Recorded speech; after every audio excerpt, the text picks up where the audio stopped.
حضرت سیدہ عائشہ صدیقہ رضی اللہ تعالیٰ عنہ ام المومنین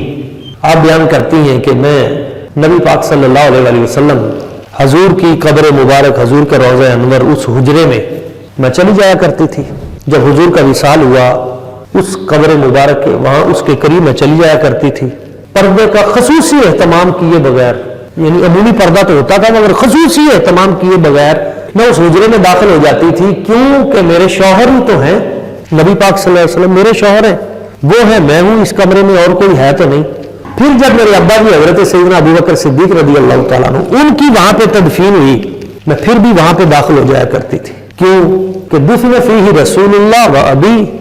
ایک تو نبی پاک صلی اللہ علیہ وسلم وہاں دفن اور میرے والد گرامی ابا جی وہ دفن ہے، ایک میرے باپ ہیں، ایک میرے شوہر ہیں، ان سے کیا پردہ۔ فلما دفن عمر، جس دن حضرت عمر پاک عمر فاروق رضی اللہ تعالیٰ عنہ آپ کی تدفین ہوئی، ما دخلت، فرمایا پھر میں کبھی اس کمرے میں داخل نہیں ہوئی، الا مشدودۃ، میں پورا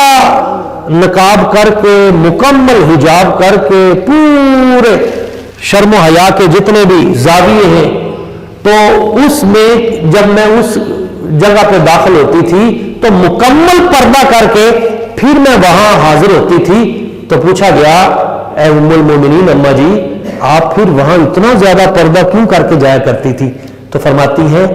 حیاء من عمر، حضرت عمر فاروق رضی اللہ تعالیٰ عنہ آپ کی ذات سے حیا کرتے ہوں۔